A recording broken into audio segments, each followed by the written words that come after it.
रात्रीचे 12 वाजले आणि आता आम्ही जात आहोत नाईट आउटसाठी दगडूशेठ गणपती. आणि कुठे जायचं बघूयात, कुठेतरी फिरूयात. नळ स्टॉपला वगैरे पोहे आमचे फेवरेट असतात. मध्यरात्री वगैरे 3 पर्यंत मस्त मजा येते. चला मग जाऊयात. सो रात्रीचे 12 वाजलेत आणि आमचा मूड नेहमीप्रमाणे बाहेर जायचा झाला आहे नाईट आउटचा. सो चला जाऊयात. ॲक्च्युली रात्री आम्ही दगडूशेठला आता जाणार आहेत, म्हणजे बाहेरूनच दर्शन ऑब्व्हियसली. आणि नळ स्टॉपला वगैरे पोहे वगैरे मस्त मिळतात. सो आता ह्या वेळेला चाललो आहेत. रात्रीचे 12 वाजलेत पण फिरायची मजा घ्यावीच लागणार. सो चला मग जाऊयात.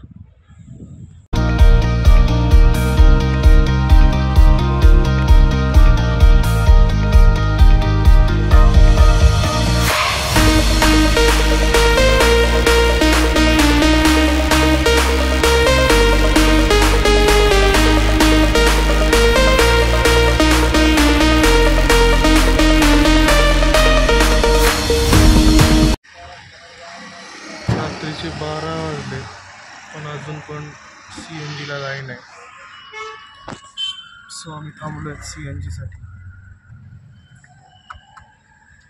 बघूयात आता किती वेळ लागतो इथे आणि मग जाऊयात पुढे.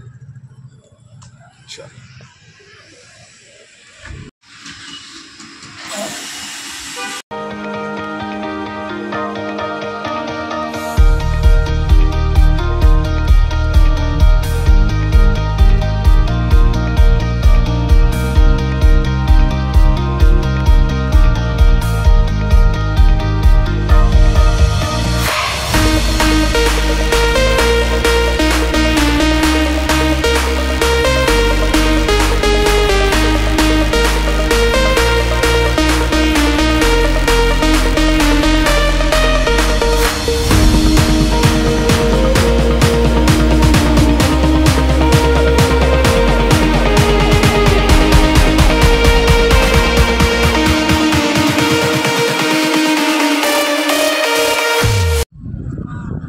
सो आता आमचं दगडूशेठ हलवाई गणपतीचं मंदिरचं म्हणजे बाहेरूनच घेतलं दर्शन झालं आहे.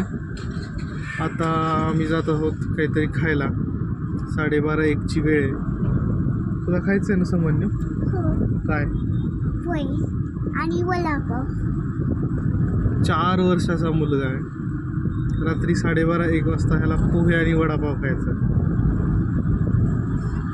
चल रे बाबा, पोहे आणि वडापाव बघ कुठं आहेत. जाऊयात. चलो. गर्दी बघा तुम्ही, ही गर्दी आहे. उघडे आज. बापरे, एवढी मोठी गर्दी आहे.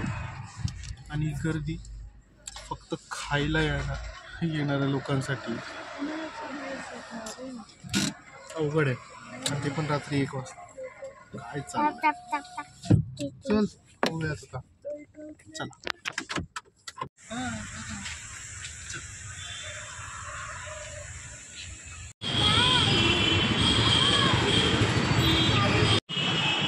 सगळे भूखे लोक आहेत. 1 वाजलाय, रात्रीचा 1 वाजलाय पण आम्ही खातोय.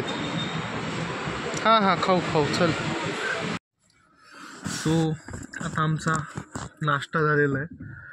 हा पुण्यातला नळ स्टॉप भाग आहे पण इथं एवढी गर्दी. 1 वाजला आहे रात्रीचा. पूर्ण रोड, पूर्ण हा चौक जाम झाला आहे. सगळीकडं फुल पब्लिक आहे. सगळे लोक खात आहेत. आणि ह्या अख्ख्या पब्लिकमध्ये एकमेव लहान मुलगा आहे हा, जो की खाऊन आला आहे तिथून. आणि याला काहीही झोप वगैरे काहीच नाही आली. तसं आम्हाला सगळ्यांचे डोळे असे झोपीला आलेत. पण खाणं इज इम्पॉर्टंट. आता काय करायचं? काय करायचं आता? ठीक आहे, चला बघूयात पुढं काय. चलो घर.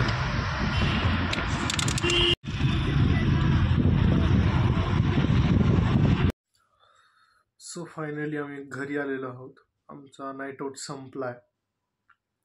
जवळपास 3 वाजता. नळ स्टॉप वगैरे बऱ्याच ठिकाणी आम्ही फिरलो. खूप पब्लिक आहे, म्हणजे जास्त करून तर मुलं मुली राहणारे PG वरती वगैरे जे आहेत ते लोक जास्त असतात. तर झोपूयात आता. Good night.